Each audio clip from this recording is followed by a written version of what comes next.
Welcome to Mr. Almawi's 6th grade science.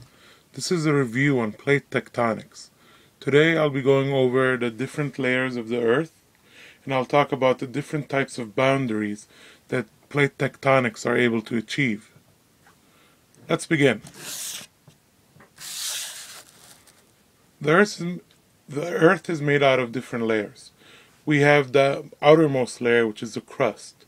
Remember, there are two types of crust, the oceanic crust and the continental crust. Below the crust, we have the mantle.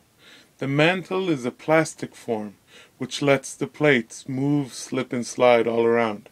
That's why we have certain plates separating from each other or colliding or converging or what have you. The next part is the outer core. The outer core is made out of liquid magma. This is where we find elements like iron and nickel. Finally, we have the inner core. The inner core mostly has iron, and it is very solid. Now let's start with the lithosphere.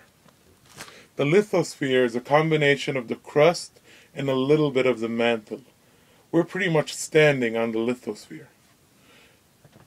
Now I'm going to use food again, and Oreos work best here.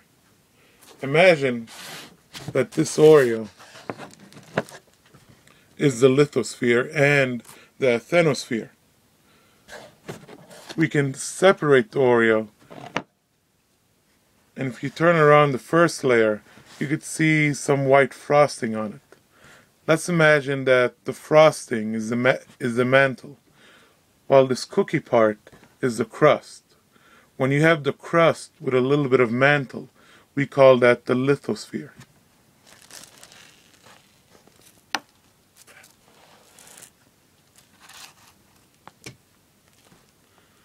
The remaining part we can call the mantle.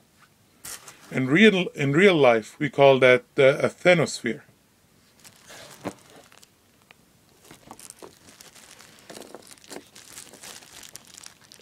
Now these two work together very well in real life, which explain how plates move around. The first type of movement with plates is called a divergent boundary.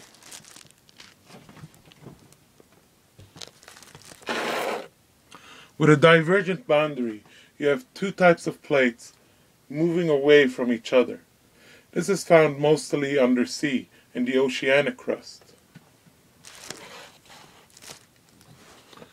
As you can see, when the two plates are separating, we call that divergent, or they're diverging from each other.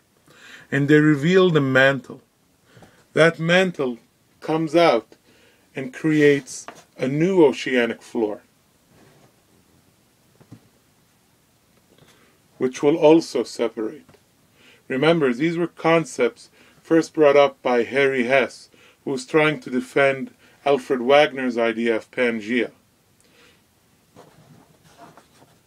Interesting is that the older crust go underneath the Earth and they're recycled again as magma so that they can come up again and create a new oceanic crust. And this happens over and over again. When you have one crust going under another one, we call that subduction. A second type of boundary that happens is called a convergent boundary. Convergent boundaries is when you have two plates moving together towards each other, and they create certain items like volcanoes or mountains. For example, here we have two plates. They're moving together, squeezing the magma as they do that. As they do that, you can see some of that magma coming out now.